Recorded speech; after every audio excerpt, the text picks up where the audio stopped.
Konsep dasar hukum internasional dalam hubungan internasional berfungsi untuk menentukan kerangka hukum tentang bagaimana hubungan internasional itu dilaksanakan.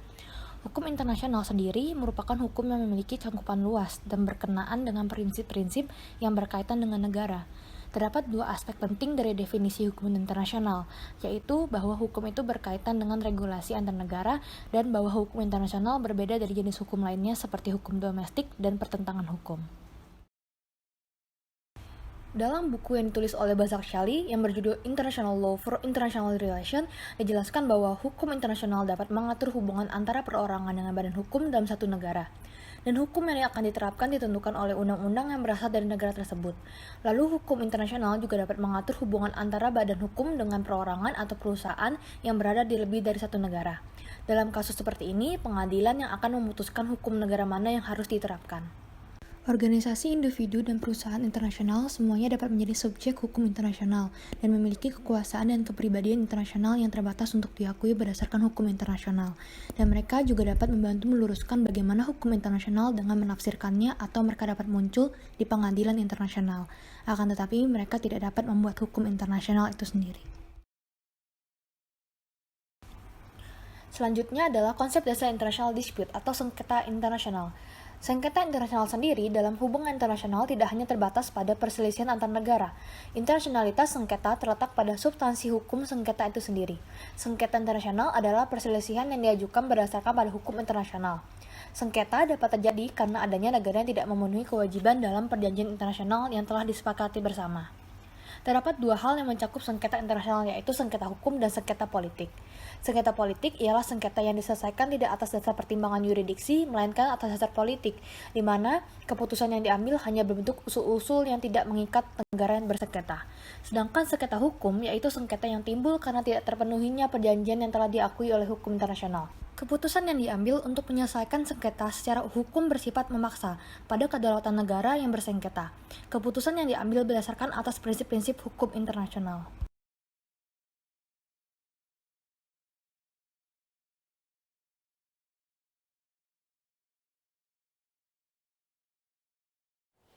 Yang membedakan secara luas antara hukum internasional domestik, regional, publik, dan privat.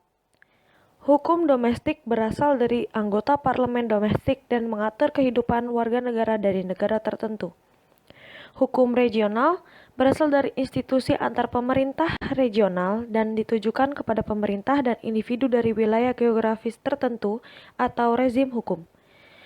Dalam hukum internasional publik, hubungan yang melibatkan negara, organisasi antar pemerintah, dan aktor non-negara termasuk individu, organisasi non-pemerintah, dan perusahaan swasta.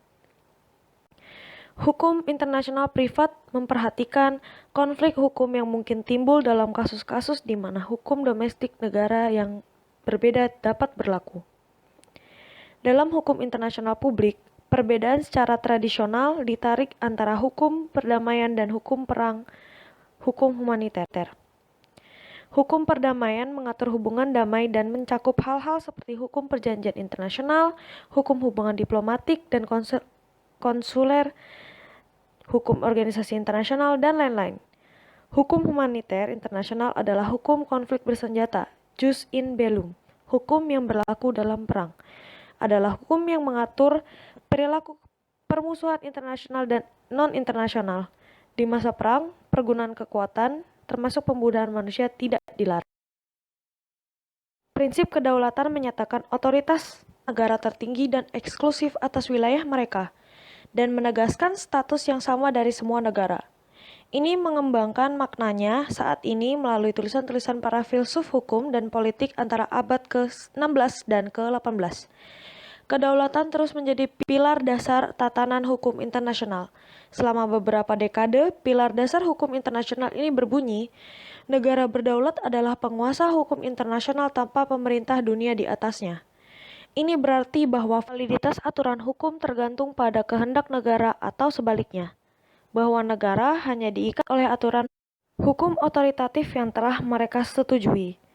Dalam sebuah pengadilan yang terkenal dalam kasus Lotus, Pengadilan Permanen Keadilan Internasional di Den Haag, organ peradilan utama Liga Bangsa-Bangsa, pendahulu pengadilan internasional atau disebut juga International Court of Justice, Perserikatan Bangsa-Bangsa dinyatakan dalam 1927 di dalam kasus SS Lotus, putusan Pengadilan Permanen Keadilan Internasional 7 Desember 1927 berbunyi, hukum internasional mengatur hubungan antara negara-negara merdeka. Oleh sebab itu, aturan hukum yang mengikat negara berasal dari kehendak mereka sendiri, seperti yang dinyatakan dalam konvensi atau penggunaan yang secara umum diterima sebagai prinsip-prinsip hukum yang diungkapkan dan ditetapkan untuk mengatur hubungan antara komunitas independen yang ada bersama ini, atau dengan tujuan pencapaian dari tujuan bersama. Pembatasan atas kemerdekaan negara karenanya tidak dapat dianggap. Apabila ada teori, tentunya ada penerapan.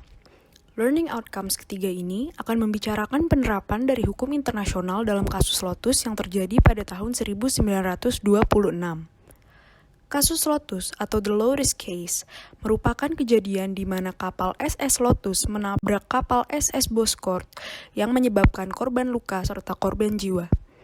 Peristiwa ini juga menyebabkan perselisihan hukum antara Prancis dan Turki selaku negara yang warga negaranya terlibat dan benderanya dikibarkan pada kedua kapal tersebut. Pada tanggal 2 Agustus 1926, kapal berbendera Prancis SS Lotus menabrak kapal berbendera Turki SS Boskort. Peristiwa ini terjadi pada wilayah Laut Lepas yang masih merupakan teritori dari Turki. Hal ini menyebabkan 8 korban jiwa yang terdiri dari awak dan penumpang SS Boskort. Terdapat pula korban luka-luka dari peristiwa tersebut. Kemudian Turki menahan Monsieur Dimons selaku first officer dan dianggap sebagai orang yang bertanggung jawab atas peristiwa ini. Sebagai first officer dari SS Lotus, Monsieur Dimons dianggap bertanggung jawab atas penabrakan SS Boskort. Proses pengadilan pertama kali dilakukan di Criminal Court of Istanbul pada 28 Agustus. Monsieur Dimons juga mengajukan keberatan kepada Turki karena ia menganggap Turki tidak memiliki yurisdiksi untuk melakukan peradilan terhadap kasus ini. Namun pengajuan tersebut ditolak. Kemudian Monsieur Dimons mengajukan pembebasan dengan jaminan pada 11 September dan jumlah jaminan ditetapkan pada 13 September yaitu sebesar 6.000 pound Turki. Tetapi pada 15 September, Monsieur Dimons mendapat vonis 80 hari penjara serta denda sebesar 22.000 pound Turki. Pada akhirnya, kasus ini diserahkan kepada International Court of Justice atau ICJ sebagai penentu apakah kasusnya akan diselesaikan oleh Turki atau oleh Prancis. Dalam persidangan di ICJ, pemerintah Prancis merasa bahwa Monsieur Dimons harus menjalani hukuman di Prancis. Sedangkan Turki merasa bahwa mereka berhak untuk melakukan peradilan di negaranya karena tabrakan itu terjadi pada Laut Lepas yang masih merupakan teritori dari Turki. Pemerintah Prancis berargumen bahwa kewarganegaraan dari korban bukanlah sesuatu yang dapat membuat Turki secara otomatis memiliki yurisdiksi atas kasus ini. Tempat kejadian yang merupakan Laut Lepas berarti tanggung jawab berada pada negara-negara yang memiliki keterlibatan, yaitu Prancis dan Turki. Namun, ICJ menolak argumen dari Prancis karena merasa argumen tersebut tidak relevan atau tidak pada lingkup prinsip hukum internasional dengan menghalangi Turki untuk memberi tuntutan pada Monsieur Dimons.